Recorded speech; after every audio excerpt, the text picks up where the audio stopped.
Stuff taking place in the Middle East this week. The international community is preparing for the possible imminent fall of Syrian leader Bashar al-Assad. This comes in the wake of a deadly suicide attack that rocked the Syrian capital this week, killing 4 members of Assad's inner circle. General Daoud Rajia was Syria's defense minister. He was a Christian. Asif Shakart was a brother-in-law of President Bashar al-Assad and the chief architect of the government crackdown on the opposition. The men, along with a high-ranking Syrian general, were killed in what was arguably the deadliest attack on government officials since the violence began 16 months ago. CBN News chief international correspondent Gary Lane is traveling in the region. Damascus has always been a bit of a fortress. The war has been mostly outside of Damascus, but this shows that it's now being brought to Damascus, the capital. That brings it to a new level. A group calling themselves the Brigade of Islam took responsibility for the suicide assault on the heavily guarded national security headquarters in Damascus. The brazen attack comes as gun battles between the Free Syrian Army and government forces raged in the capital for the 3rd straight day. And you know the situation in Damascus is getting worse when Iraqis begin fleeing. Thousands of them, mostly Christians, fled to Syria to escape sectarian fighting in their homeland. Now the Iraqi government is telling them to get out.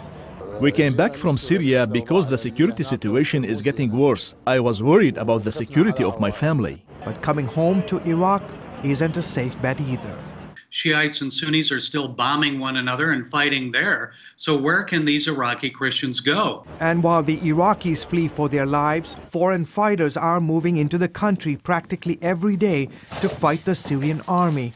This group of snipers recently set up positions near homes.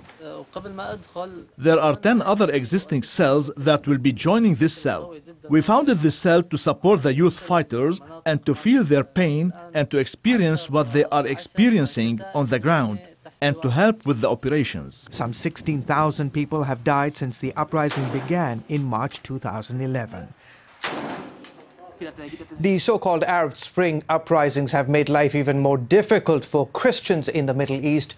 My good friend Carl Moeller is president of Open Doors USA, and he joins us now for more. Carl, the situation in Syria is spiraling out of control, and caught in the crossfire, caught in the middle of this is the Christians in the civil war. Tell us why they are more vulnerable and about the difficulties they are facing today.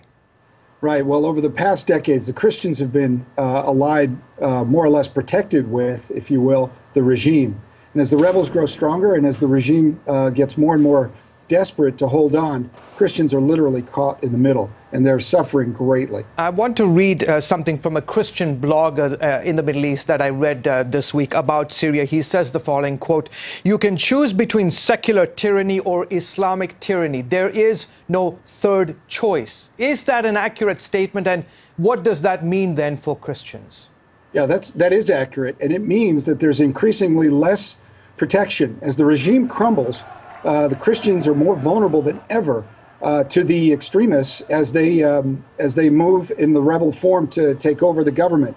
Our concern is enhanced by the fact that Christians are being increasingly targeted in these different cities. And to that point, we are seeing Iraqis who fled to Syria, many of them Christians who fled Muslim persecution in their homeland in Iraq. Now, these same people, the irony of ironies, these same people are having to flee Syria. Where can these Christians go? Well, the question is, there's an increasingly smaller and smaller amount of areas in the Middle East where Christians are welcome. And it becomes a real concern about what we would call religicide, where the intentional and systematic destruction of Christian communities in Iraq, Syria, Lebanon, and in many other places around the Middle East, we're seeing Christian communities destroyed. And it's a major concern right now for the hundreds of thousands, even millions of Christians in Syria. And in fact, I was reading some of the blogs this week about the attacks in Syria against the national security apparatus, and people were saying, listen, this is the beginning of Ramadan. As our viewers will know, Ramadan is a very holy month for the Muslims around the world. Open Doors and Christians also around the world are focusing their attention during this time as Muslims pray and fast. How are you encouraging Christians to focus their attention on the Muslim world at this time? Well, we have a 30-day prayer guide for Christians during the month of Ramadan, and it's based on the Beatitudes, Jesus's teachings. And what we're really praying for the Christian community there is that they would stand strong. They're more exposed, more vulnerable, and more pressured than ever during the month of Ramadan. And as you said, Islamic extremists use the month of Ramadan as a heightened spiritual time where they're being more aggressive against Christian communities than ever before.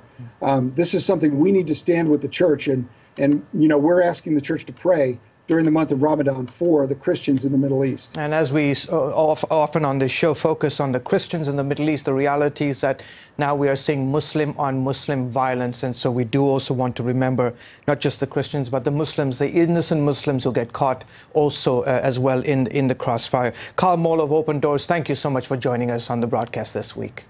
Thank you, George. God bless.